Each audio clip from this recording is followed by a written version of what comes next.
Sebelum mulai, yuk dukung dakwah dengan like, subscribe, dan nyalakan notifikasi. Jazakumullahu khairan katsira. Assalamualaikum warahmatullahi wabarakatuh. Bismillah, walhamdulillah, wassalatu wassalamu ala rasulillah Sayyidina Muhammad bin Abdullah sallallahu alaihi wa ala alihi wa sahbihi wasallam. Senantiasa kembali kita mengucapkan rasa puji syukur kita kehadirat Allah Subhanahu wa taala yang masih memberikan kepada kita nikmatul Islam wal iman, nikmat sehat wal afiat, diiringi dengan taufik dan hidayahnya sehingga jadi hadir di majelis yang mulia ini. Salawat dan salam semoga sampaikan kepada baginda Nabi Muhammad sallallahu alaihi wasallam. Semoga salawat serta salam tersebut juga Allah sampaikan kepada para keluarganya, sahabatnya, dan kita sebagai umat-umat yang senantiasa menjalankan syariatnya. Bahasan kita kembali kepada ilmu ushul fikih, yang mana pada ushul fikih tersebut telah kita bahas daripada rukhsah dan azimah. Sekarang kita masuk daripada bagian amr. Amr. Di sini dikatakan wa huwa talabul fi'li minal a'la ilal adna. Al-amr adalah tuntutan untuk mengerjakan perintah dari yang atas kepada yang bawah. Jadi ada kaidah dalam ushul fikih namanya al-amru. Al-amru.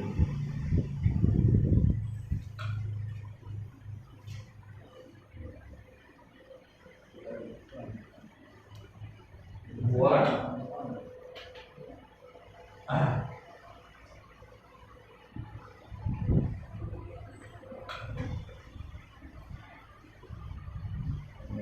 Tolabul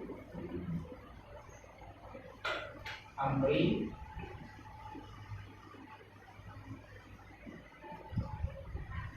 minal adna wa tolabul fi'li minal a'la ilal adna. Jadi pokok bahasan al-amru mengenai perintah wa huwa talabul fi'li minal a'la ilal adna. Itu sebuah tuntutan perintah dari al-a'la, dari yang tinggi kepada yang rendah, dan tingkat atas kepada yang bawah. Maka hal ini ada beberapa kaidah. Daripada al-amr ini ada beberapa kaidah. Yang pertama dikatakan kaidah yang berkaitan dengan perintah ini disebutkan adalah pertama al-aslu fil amri lil wujubi illa ma dallat dalilu ala khilafihi. Jadi asal perintah itu menunjukkan kepada wajib kecuali ada dalil yang menentangnya. Jadi asal perintah ini adalah pertama lil wujub.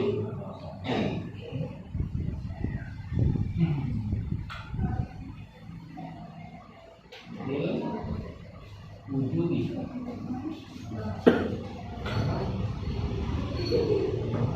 Pertama lil wujub.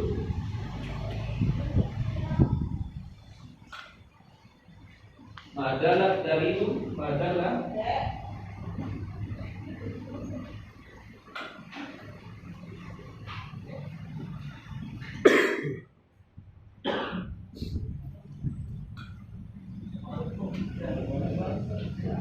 ala khilaf ini.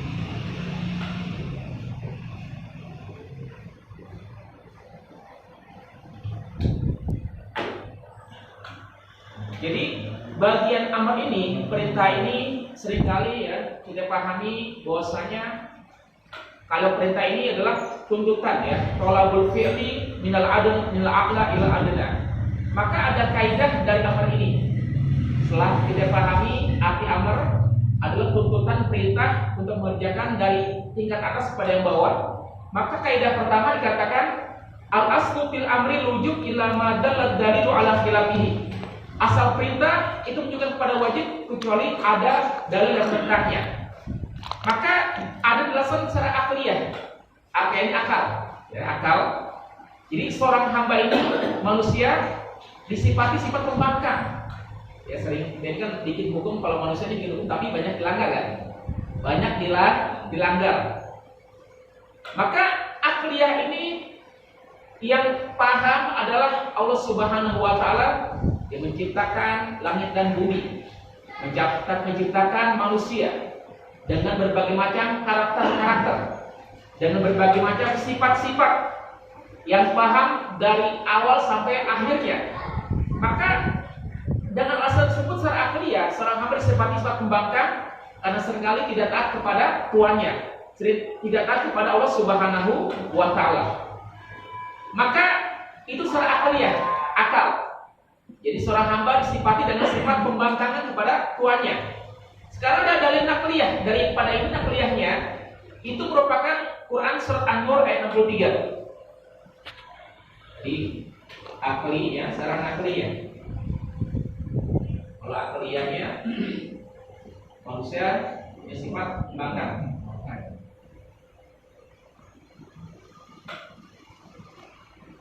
Pembangkang.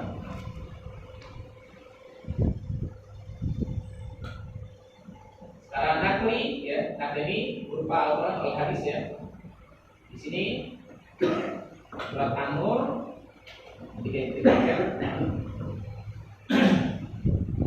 ayat 63.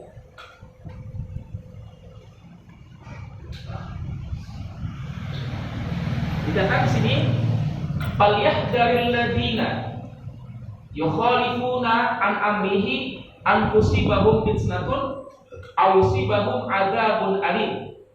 Maka hendaklah orang-orang yang menyalahi perintah Allah Subhanahu wa taala takut akan ditimpa satu cobaan atau ditimpa azab yang pedih.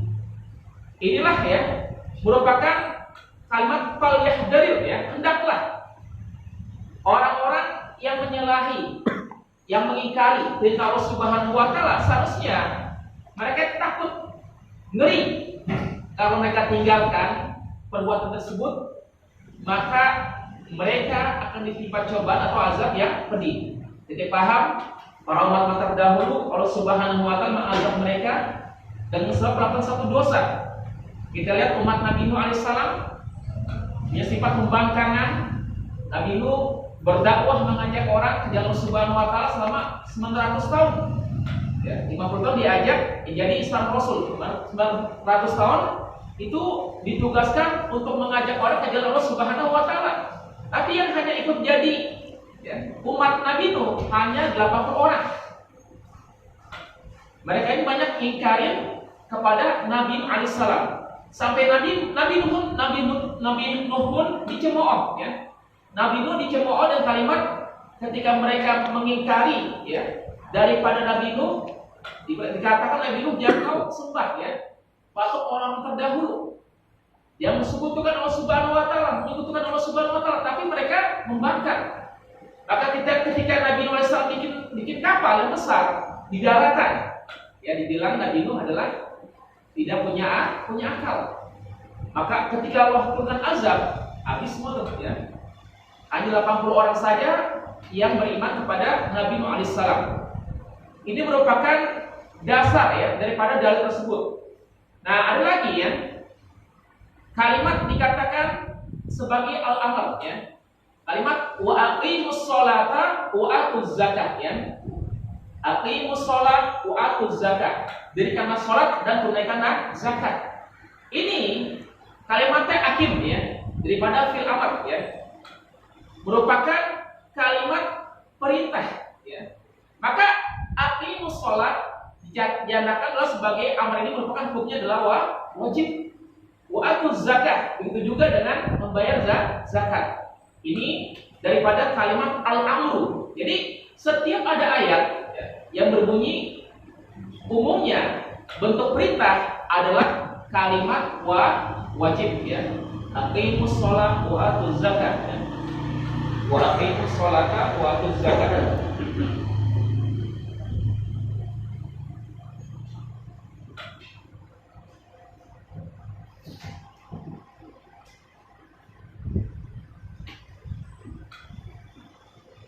Wa atuz zakat.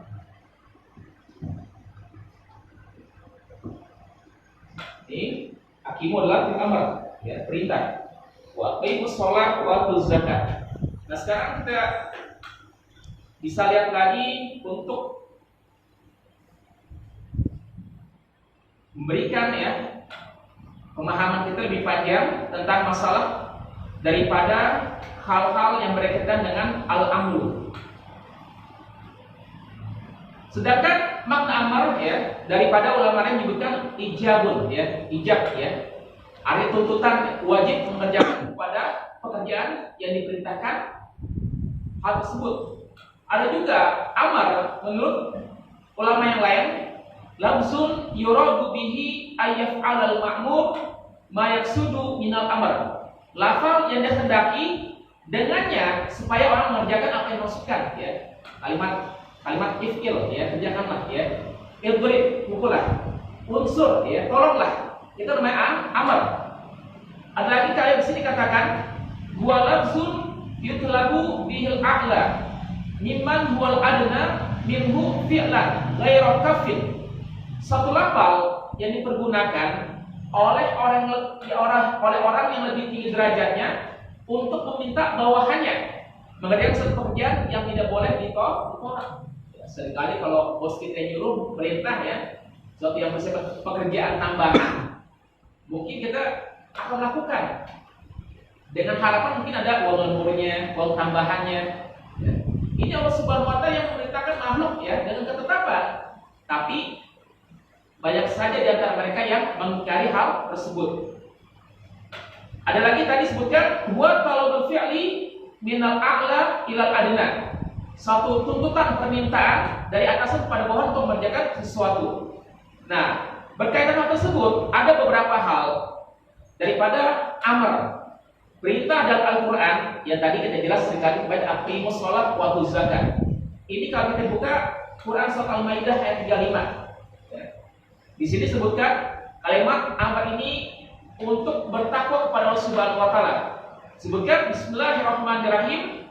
Ya ayyuhalladzina amanu taqullaha wabtaghu ilaihil wasilata wajahidu fi sabilihi la'allakum tuflihun ya. Hai orang beriman, bertakwalah ya. Ittaqullaha. Yang pertama nih ya, kalimat amarnya ittaqu ya. Ya kan udah ittaqillah, kayak cuma kunta. Dan firman tersebut adalah pertama ittaqu ya.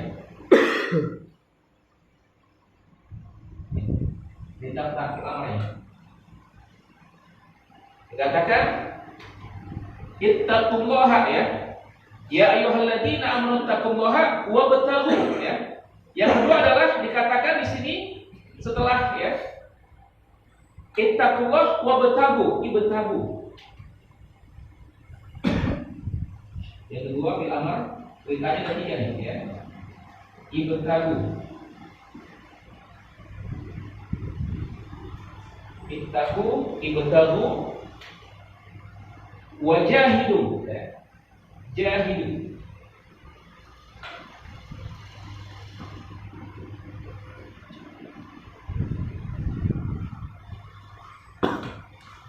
Ya ayyuhalladzina amanu taqullaha wabtaghu ilaihil wasilata wajahidu fi sabilihi la'allakum tuflihun. Hai orang-orang beriman, bertakwalah, ittaqullaha. Bertakwalah kepada Allah dan carilah wabtaghu ilaihil wasilah ya. Dan carilah jalan yang bisa mendekatkan diri kepada Allah Subhanahu wa Ta'ala. Wajahidu fi sabilihi. Dan berjihadlah di jalannya la'allakum tuflihun. Pasti kalian akan beruntung. Nah, di sini kita lihat ada tiga kalimat perintah. Pertama adalah ittaqullaha, bertakwalah kepada Allah Subhanahu wa Ta'ala. Yang dikaitkan dengan ibtaghu al-wasilata ya.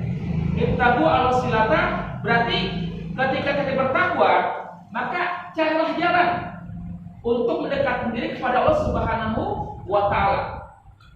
Maka lanjutannya kalimat yang tadi adalah wajahidu fisabilih ya. Dan berjihadlah di jalan Allah Subhanahu wa Ta'ala la'allakum tuflihun ya. Maka kita lihat redaksi daripada Quran surah Al-Maidah ayat 35 ini ya, maka ada satu kalimat penegasan ya. Tadi kan amar perintah ya. Perintah dari Allah kepada siapa? Orang-orang beriman kepada bawahannya. Pertama, Allah perintahkan ya ayyuhalladzina amanu. Wahai orang beriman, ittaqullaha. Bertakwalah engkau kepada Allah Subhanahu wa taala. Maka kan ada berbagai macam tuh ya definisi takwa. Yang pernah kita bahas adalah pertama adalah khauful jalil wal amalu bima fit tanzil wal isti'dadu liyaumir rahil. Takut kepada Allah ya dengan mengamalkan segala sesuatu akan kau perintahkan. Apa tujuannya? Isti'dad. Kita lakukan adalah sebagai bekal ibadah kepada Allah Subhanahu wa taala. Yang kedua, definisi takwa adalah hubbul khalili wa bughul qalili wa isba'ut tanzil. Hubbul khalil, cinta kepada Allah ya. Kalau ada orang bertakwa kepada Allah otomatis cinta ya. Wa bughul qalil, dan benci terhadap dunia yang bisa memperdayakan kita dalam berbuat ibadah kepada Allah Subhanahu wa taala. Wa isba'ut tanzil, dan mengikuti apa yang Allah perintahkan kepada kita. Yang kedua definisi takwa. Yang ketiga, definisi takwa dikatakan husnus syukri fi ma nalabihi wa husnut tawakkuli fi ma lam yanalbihi wa husnus sabri fi ma fatabihi. Pertama adalah husnus syukri, bersyukur kepada Allah atas segala sesuatu yang kita peroleh. Wa husnut tawakkuli, dan bertawakal kepada Allah atas yang belum kita peroleh. Wa husnus sabri fi ma fatabihi, dan kita bersabar apabila nikmat tersebut hilang daripada kita. Yang keempat definisi takwa adalah muhafazatu adab syariat, menjaga daripada hukum-hukum syariat.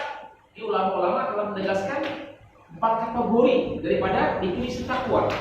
Maka ketika dipanggil ya, kalimat hormat ya, penghormatan, kalimat pengagungan, ya ayyuhalladzina amanu, enggak mungkin ya semua orang langsung jadi orang beriman ya. Kan ada kalimat, ada firman nih, amanah ya, amanah, amanu ya, ini kalimat daripada orang-orang yang beriman. Jadi hal inilah bentuk kekhususan yang dimana Allah tekankan ittaqullah. Ketika kalian bertakwa kepada Allah, maka wabtaghu ilaihil wasilah, carilah jalan yang bisa menghantarkan wasilahnya. Ya, apakah sekonyong-konyong tiba-tiba kita langsung ya bisa mencari ketakwaan kalau nggak ada wasilahnya? Inilah wasilah, caranya menuntut ilmu ya, bersedekah, beramal kebaikan. Maka nggak tetap situ saja, wajahidu ya. Jadi sungguh-sungguh berjihad fisabilillah. Jalan Allah Subhanahu wa taala apa tujuannya? La'allakum, kalimatnya ya. Pasti ya. Tuflihun, pasti kalian bakalan beruntung. Ya. Maka kata Imam Syafi'i dikatakan ya, kata Syekh Imam Syafi'i ketika menjelaskan keterkaitan antara kalimat ittaqu ya, ibtagu, wajahidu, kata beliau menyatakan bahwa takwa merupakan puncak dan segala satu tujuan dari setiap amal yang dilakukan oleh manusia. Kalau nggak ada puncaknya ya, nggak ada sebagai pongkolnya, nggak bakal nempel. Maka mencari wasilah dan berjihad dari Allah merupakan bagian daripada amal kebaikan yang harus dilaksanakan oleh hamba-hamba yang beriman.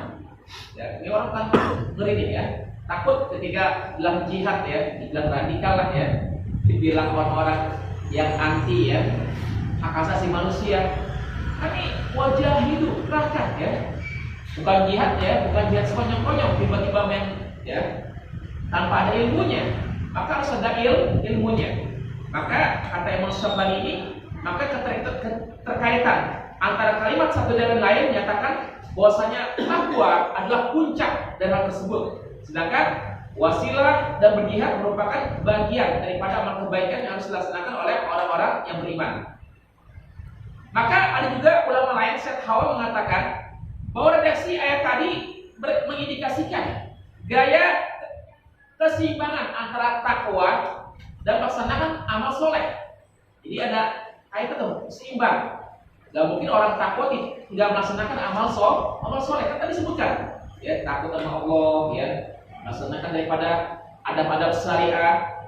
Maka ketika pasangan soleh mencari jalannya dan berjihad, karena tujuannya la'allakum tuflihun, sukses ya, sukses dunia akhirat. Kita mau beruntung bahagia di dunia, gak hanya bahagia dunia tapi dunia akhirat. Maka kalimat la'allakum tuflihun adalah kalimat ya penekanan pasti. Kalau dalam Ramadan puasa la'allakum tattaqun. Ini merupakan kalimat yang menunjukkan sukses dunia maupun akhirat. Maka dua pendapat tersebut nggak berbeda antara sukses dan kebahagiaan. Hanya bisa dicapai oleh orang-orang yang melaksanakan perintah Allah Subhanahu Wa Taala dan meninggalkan larangannya. Gak mungkin ya orang bertakwa tersebut nggak berusaha mengerjakan perintah, nggak berusaha meninggalkan larangan ya. Maka puncak dari kebahagiaan adalah tercapai derajat ketakwaan. Karena Allah nggak lihat ya dari salah satu kaum ya muka, bentuk, wajah, harta, jabatan, tapi yang penting adalah takwanya di sisi Allah Subhanahu Wa Taala. Kemudian ada lagi ya dalam surat Al Imran ayat 130. Itu yang bisa buat ya. Ali Imran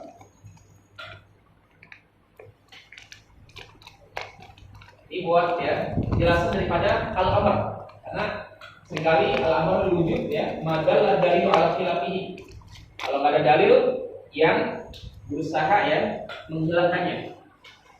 Di sini dalam surat Al-Imran ayat 130 disebutkan ya ayyuhalladzina amanu la ta'kulur riba ad'afan mudha'afah wattaqullaha la'allakum tuflihun.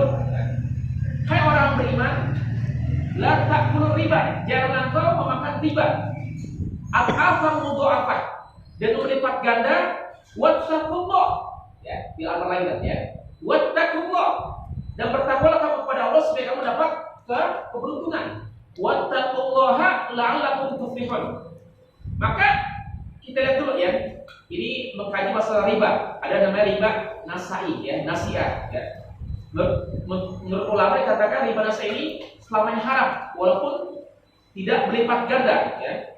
Maka dikatakan riba itu dua macam, nasiah dan fadl ya. Riba nasiah membayar yang disyaratkan. Orang meminjamkan. Kalau ente minjem 1 juta, bayar dong ya 3 juta ya. Kalau ente minjem 2 juta, bayar dong 3 juta ya, disyaratkan dong.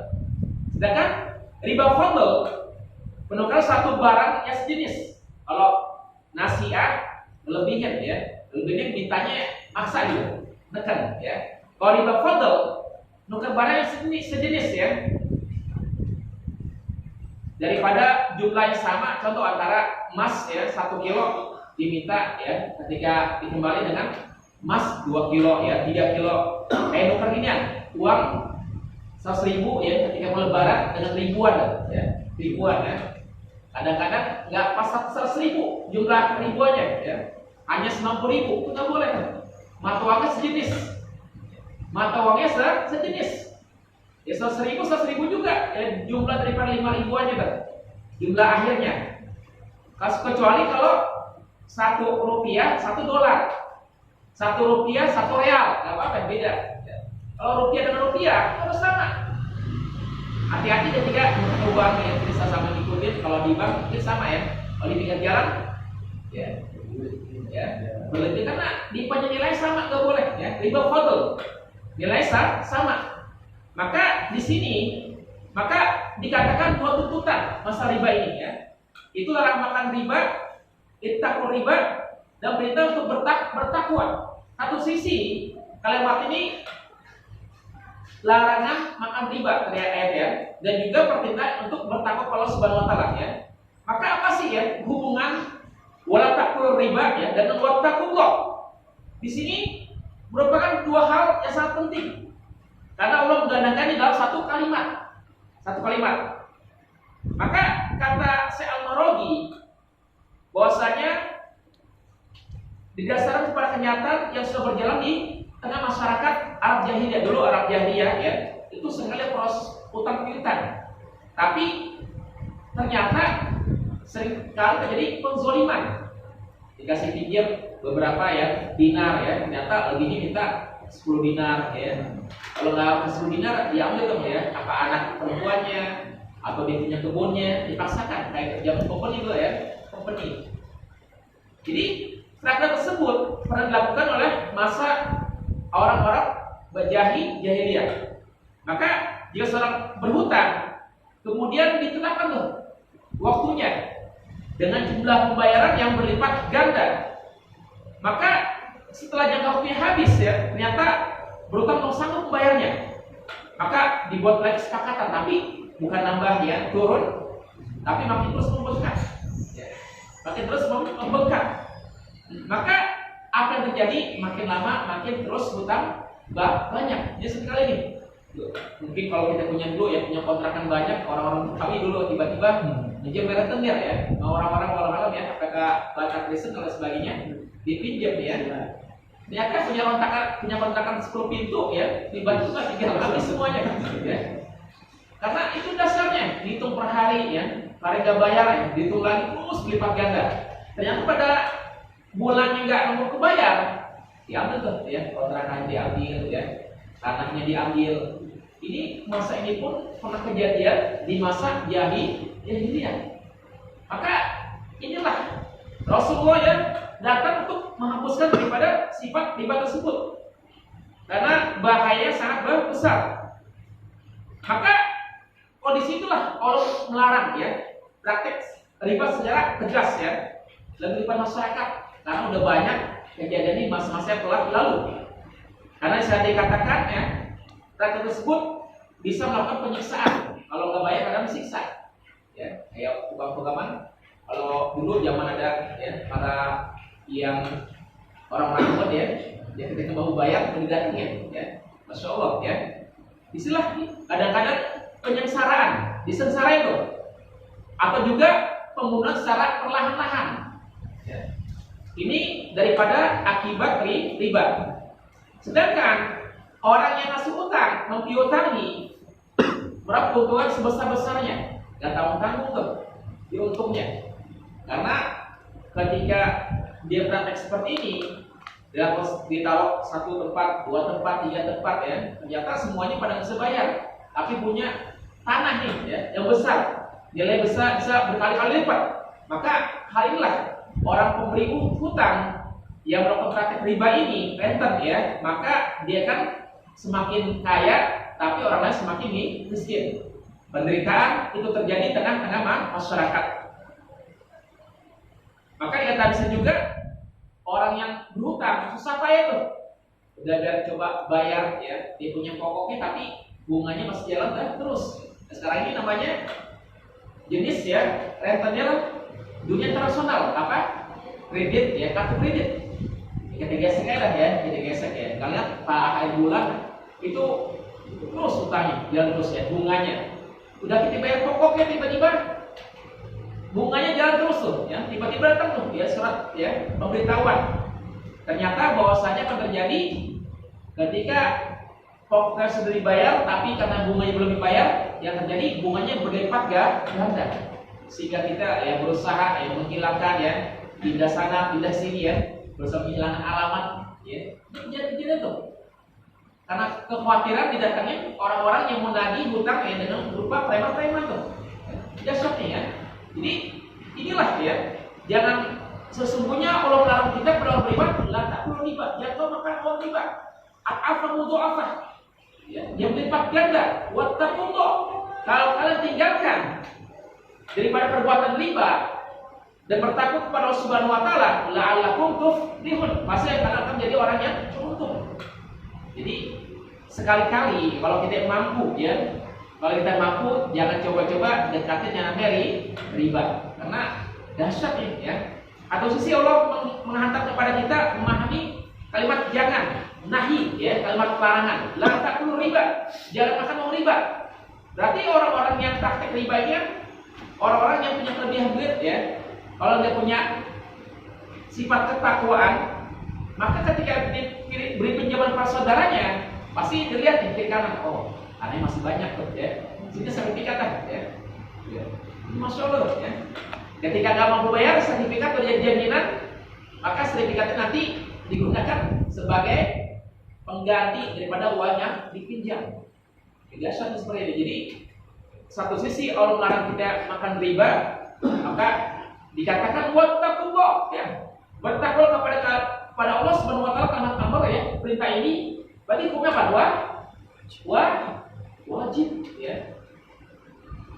Karena apa akhirnya la'allakum tuflihun, pas kalian akan menjadi orang yang beruntung. Ini merupakan proses-proses ya penegasan dari Allah Subhanahu wa taala. Jangan ketika ditegaskan larangan itu udah tegas nih Allah Subhanahu wa taala, ya. Maka dan juga kalimat ittaqullaha berarti ada suatu makna, ya, hikmah di balik larangan dan perintah. Kalau kita tidak larangan, berarti kalau kita bertakwa kepada Allah Subhanahu wa taala akan mendapatkan keberuntungan. Tapi kalau orang yang melakukan praktek riba, kulullah min nabatil haram fannaru aula bih. Setiap daging yang dihasilkan daripada benda yang haram, maka api neraka lebih baik untuk membakarnya. Apakah nanti yang lebih banyak ya daripada riba, kebakaran, ya, dan sebagainya, itulah dikhawatirkan. Yang Allah akan tarik, ya, dengan secara paksa dari orang-orang yang punya praktek riba, ya. Dan juga efeknya orang kan menjudge nih, ya, kalau pinjam renten tuh kursi pulang. Pasti kalimat-kalimat efek negatif udah ada tuh dari orang. Nah, menjemput itu pada pun, tapi bunganya besar, renten, ya. Ini orang pemakan riba. Sehingga satu sisi masyarakat yang kezolimin, ya, kezolimi, benci gak? Benci kan? Tapi benci hanya dalam hati. Kan kalau orang dizolimi doa ini kabul gak? Kabul, hati-hati tuh, ya. Untuk saat ini enggak langsung, enggak tunai, tapi mungkin nanti, di akhirat nanti dilipat, ya, dililit, ya, dia punya badannya dengan berupa ular daripada uang-uang hak. Alhamdulillah, alhamdulillah, ini sudah, ya. Dan pertanyaan di sini silakan. Hanya tuh kalau kerjaan sebagai sales itu kan bisa apa tuh nawarin atau kredit tuh termasuk golongan dia tuh gimana? Saya kalau masih kan kita gaji tuh kasih permasalahan anaknya gimana kan? Itu saya apalagi kan, Iya. yang kayak kredit kayak motor, rumah tuh gimana? Iya. Jadi itulah, ya. Maka harus hati-hati kalau sebelum kerjaan kita ini kan dari sisinya, posisi. Kalau mungkin ada yang lebih afdol, ya, yang lebih ada selain daripada petugas, ya, yang nawarin daripada kartu-kartu kredit, ya. Terus ada dapat apa? Ada dapat fee, ya. Setiap kartu kredit yang kita tawarkan itu ada fee sekitar 50.000 taruh, ya. Tapi kan efeknya ke depannya kekhawatiran, karena kita ini sebagai orang yang nulis, ya, orang yang menganjurkan, maka termasuk juga dosanya, ya. Nah, dosanya. Jadi cari sebelum ada kerjaan yang bisa, ya, yang lebih baik, itu namanya darurat. Tapi lebih baiknya kalau kita udah pahamin, jangan cari pekerjaan seperti itu. Karena pasti orang kalau udah ada kartu di dompetnya, ya, kartu kredit, ya, itu kadang-kadang si orang mampu tapi istri nggak mampu, ya. Istri nggak mampu, ya, bang, ya, dari baju dong, ya, ke matahari yang gesek aja, ya. Sekarang mainnya bikin gesek, ya. Emang enak, ya, beli banyak tuh barang, ya. Atau ketika membeli handphone gesek aja tinggal terus, ya. Apa yang terjadi? Itulah, ya. Ketika akhir bulan ternyata hal tersebut tersisa dia. Memang sekilas kita hanya bisa mendapat 50.000 dari per kartu yang dia dapat, ya. Karena kalau punya tabungan, ya, satu tabungan ditelepon itu sama marketing yang melalui dengan telemarketing, ya. Pak, mau di kartu kredit apa, ya? Ini sekarang ini lagi promosi, ya. Tabungan 0%, ya. Kalau tabungan tapi berikutnya bakalan jadi bunga, ya. Ini, ya. Kalau bisa kita hindarilah, ya. Yang pertama. Yang kedua, bagaimana dengan sifatnya ketika mengkredit mobil, rumah atau motor, ya? Ini kajian berapa kali nih, ya? Apa motornya sekali atau yang kedua nih? Yang ketiga, ya. Kalau yang pertama kita lihat posisinya. Kalau kita kerja nggak pakai motor, ya, itu mengeluarkan yang namanya biaya sangat besar atau kos, ya. Kalau kita nggak pakai motor, naik mobil itu ternyata kalau dikumpul selama setahun udah pakai motor, ya. Ini sifatnya darurat jatuhnya, darurat, ya. Sifatnya darurat. Maka sifat darurat tersebutlah ya yang kita jaga ketika kita nggak bisa beli kontan ya. Kalau bisa beli kontan, beli yang second, ya beli yang second. Lebih baik bisa tunai daripada bagus tapi kredit ya, dunia ya. Jadi kita lihat alibi nih, mampu gak kita beli second nih ya? Kalau kita mampu bisa ngumpulin ya, nabung ya, ternyata nggak bisa nabung nih. Ada mungkin udah ada di kantong, tiap bulan nggak ada, sering kepake nih, ya sering kepake buat beli jajanan yang nggak penting. Ketika beli second pun gimana mau nabung ya? Ternyata kepake terus ya. Maka sifat maksud kreditnya itu sifatnya darurat ya, sifatnya darurat. Maka kebolehan ini sifatnya darurat, bukan disengaja gitu. Ya. Yang kedua, masalah ketika dia nggak punya rumah ya. Kadang-kadang dikatain namanya mertua, kontrak terus ya. Kontrak terus ya. Atau lama-kelamaan makin kenapa punya rumah ya, itu sulit di Jakarta. Kalau nggak buru-buru ya, itu beli peluang di daerah Bogor, Tangerang, nggak bakal punya banda, nggak bakal punya rumah. Ya. Punya gaji ya, ternyata udah ada di dompet, ya, bawahnya mau jajan terus ya. Naktir kawan, dokter teman ya. Maka ketika dia punya nggak ada rumah ya, maka nggak mau dipaksakan tuh ya. Sifatnya darurat juga. Kalau punya satu rumah, karena sifatnya darurat ya. Kalau darurat diperbolehkan. Karena sudah darurat mubihun mahzurat. Aku udah punya 2, 3 levelnya ya. Berarti orangnya mampu. Kalau 2, 3, kalau yang satu masih sifatnya darurat. Jadi sedarurat diperbolehkan. Pertanyaan lain sini? Salah ini sholat ada masjid sama itikaf ya. Iya. Itu memang harus di masjid apa tempat lain sholat atau bisa jauh Iya. harus di masjid dulu. Jadi kalau kayak di masjid, kalau mau sholat ya. Bisa pun bisa ya. Iya. Kalau ya itikaf tetap bukan itikaf di suatu masjid atau sholat itikaf di lapangan ya. Kalau sebelum kita mengadakan namanya pada saat Idul Fitri ya, berarti kaidahnya ngambil alam itu perlu masjid. Yang namanya semua bumi ini adalah masjid. Kalau ada kalau ada yang ngadain apa itu sholat Idul Fitri ya, di lapangan. Ya. Berarti dia punya kaidah titel masjid adalah al-ardu kulluhu masjid. Yang namanya bumi ini sebetulnya seluruhnya masjid. Tapi ketika kita ngadain di musola masjid banget, lebih kayak ke masjidnya di masjid lalu musola. Tanya sini. Ini berangkat.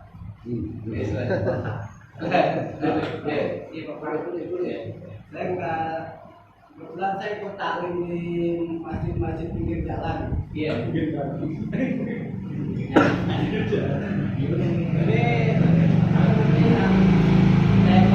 temanya itu menjadi manhaj salafi sejati. Ternyata dia kelompok manhaj salafi. Kalau kita pertanyaannya manhaj salafi itu apa? Nah, ya itulah. Jadi ada sisi pelajaran kita ya, karena bukan memikirkan ya, tidak punya saudara kita ya. Masalah ini kalau salaf ini orang terdahulu ya, terdahulu. Tapi ternyata kalau dibilang salafi menjadi terdahulu, itu ternyata mereka tuh nggak ngambil daripada para sahabat dan ulama-ulama, langsung ngambil Quran dan Sunnah. Ada mereka pakai itu tiap taimiyah doang, itunya ulamanya. Nah inilah yang khawatirkan timbul sekarang ini wahabi atau daripada salafi. Itu terkadang mereka itu menjas ya daripada Ahlussunnah wal Jamaah dan kalimat ahli bid'ah ya. Maka inilah ketiga sifat toleransi di antara kita ketika memahami ilmu ini secara kulitnya saja, secara luarnya saja. Contoh ya, ketika ada sahabat Nabi ya, itu Umar bin Khattab radhiyallahu anhu, itu ketika Khalifah Abu Bakar lagi mimpin jadi khalifah pertama, kata Abu Khattab, wahai khalifah, wahai sahabat Abu Bakar, ini kan kondisi kaum muslimin di antara para penghafal Al-Quran itu banyak meninggal dunia, banyak yang meninggal dunia. Tuliskan Al-Quran yang masih ada ya, yang dipahami di hafal para sahabatmu, dituliskan dalam suatu kertas ya, tulisan, biar dikumpulkan jadi satu mushaf. Apa kata Abu Bakar? Bahwasanya ini pekerjaan tidak pernah dilakukan oleh Rasulnya, tidak pernah diperintah. Tapi inilah pikirnya Sayyidina Umar bin Khattab radhiyallahu anhu, itu ke depan. Bahwasanya kalau nggak dibukukan ini namanya Al-Quran dalam satu mushaf, itu orang-orang yang akan datang itu nggak bakalan paham tentang Al-Quran. Maka desakannya lama tuh. Desakannya lama, akhirnya disetujui oleh sahabat Abu Bakar Siddiq radhiyallahu anhu. Satu lagi ya, ketika ada yang namanya sahabat Rasul perintahkan untuk mengerjakan sholat asar di Bani Quraisyah. Ya. Jadi ketika perang ya, ada perang ketika Bani Quraisyah ini itu menusuk dari belakang, mengkhianati daripada Rasul dan para sahabatnya, itu membantu akses ya daripada senjata untuk orang-orang kafir Quraisy. Maka Rasul mengetahui daripada perbuatan mereka. Maka Rasul memerintahkan para sahabat untuk menyerang Bani Quraisyah. Apa kalimatnya? Kalian jangan sholat asar sebelum sampai di Bani Quraisyah. Padahal daripada tempat ya Madinah ke Bani Quraisyah itu waktunya panjang. Itu ngabisin namanya waktu sampai waktu maghrib lewat. Sahabat ada yang menyatakan hal ini dengan secara letterlek, ya, dipahami langsung. Berarti kalau kita orang tengah jalan berwaktu asar, kita nggak boleh sholat asar di tengah jalan sebelum sampai kepada tempat Bani Quraisyah. Sahabat yang lain itu menyatakan meskipun sholat asar wajib tadi sholat asar di tempat, nggak mesti sampai di Bani Quraisyah. Sahabat ada dua tuh, satu sahabat satu bagian satu kelompok kerjain sholat asar meskipun belum sampai kepada tempat Bani Quraisyah. Yang lainnya itu baru sampai Bani Quraisyah baru kerjain sholat asar. Maka datanglah kabar kepada Rasulullah. Ternyata Rasul tidak menyalai satu atau dua, ya, tapi mengiyakan dua-duanya. Waktu sifatnya ini merupakan kalimat yang sangat toleran. Yang satu benar, yang satu lagi benar. Tapi orang-orang daripada Salafi Wahabi terkadang mereka menjas, ya. Mengapa pakai kunut ya? Mengapa pakai tahlilan ya? Mengapa pakai maulid ya? Ini dahsyat ya. Ini dahsyatnya karena bukan dia justru makin menguatkan antar samanya golongan beda mazhab, tapi membuat kita berpecah belah. Inilah pemahaman itu terkadang sifatnya hanya lihat daripada kulit luarnya saja, dan mereka pun selalu menjas ya kepada Ahlussunnah wal Jamaah dengan hal-hal yang tidak sependapat dengan mereka, bukan menghargai, bukan toleran. Ini yang bahaya itu ya. Boleh kita pelajari mereka hal tersebut, tapi kita ambil ya intisarinya. Intisarinya kita pelajari inilah pemahaman mereka, tapi jangan sampai kita terjebur ke dalamnya, karena sesungguhnya pemahaman mereka hanya kulitnya saja. Jadi seringkali ya kita paham hal tersebut dengan orang-orang yang bermanhaj salafi, tapi ternyata tidak menggunakan para ulama-ulama terdahulu. Ya. Nah, cara kamu pecah dari dua salafi itu ya. Ada salafi yang benar-benar ikut yang dulu, iya, masih toleran. Ada yang juga yang sekarang tapi nggak toleran gitu ya. Iya betul, nggak. Yang banyak nggak toleran ya. Banyak kan yang banyak bias ya. Jadi kita kan antipati sama orang-orang ahli sunnah wal jamaah. Dikit-dikit bid'ah, dikit-dikit orang yang ini musyrik ya. Itu dahsyat ya. Karena hal ini bisa bahaya ya. Bisa memecah kesatuan umat. Karena umat ya musuh udah mantan terus musuh ya. Berat daripada sisi luar. Ini Bang, mungkin bagi kita. Nah inilah ya merupakan satu hal yang mesti kita pahami tentang tersebut ya. Ada juga kalimat dalam surat An-Nisa ya 9. Wal yakhsal ladina law taraku min khalfihim dzurriyyatan di'afat khafu 'alaihim falyattaqullaha wal yaqulu qawlan sadida. Wal yakhsa ya, dan hendaklah kalian takut ya pada Allah. Law taraku min khalfihim dzurriyyatan di'afat, saking kalian meninggalkan anak-anak ya daripada keturunan lemah. Khafu 'alaihim ya, tak khawatir atau takut. Maka falyattaqullah ya, maka hendaklah mereka amar perintah.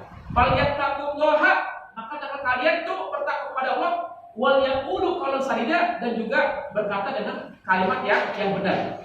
Maka ini ya ada kalimat pertama bentuk perintah adalah pakai lam amar wal yakhsha ya. Ada lam amar.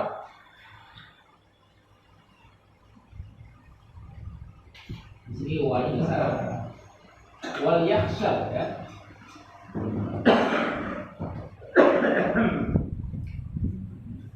Ini lam amar ya. Ini mudhari ya.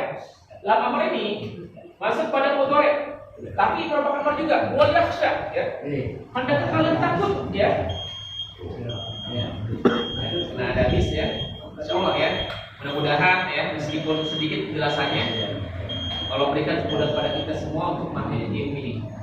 Ya Rabbana a'tarafna bi annana qatarafna wa annana asrafna ala lazu asrafna fatub alaina taubah taksilu kulla haubah wa sallana al-awrati wa aminir rawati waghfir li walidina rabbi wa mauludina wal ahli wal ikhwani wasairil khilani wa kulli di mahabbah aw jiratin aw sohbah wal muslimina ajma amin rabbi yasma' fadla wajudat manna la biktisabin minna bil mustafa rasuli nahza bi kulli suli sallallahu wa sallam rabbi alaihi adal habbi wa alihi wa sahbi adada tasi sahbi walhamdulillahi fil bad'i wa tanahi subhanallahi wa bihamdika asyhadu an la ilaha illa anta astaghfiruka wa atubu ilaik wa sallallahu ala sayyidina Muhammadin wa ala alihi wa sahbihi wa sallam alhamdulillahi rabbil alamin. Assalamualaikum warahmatullahi wabarakatuh.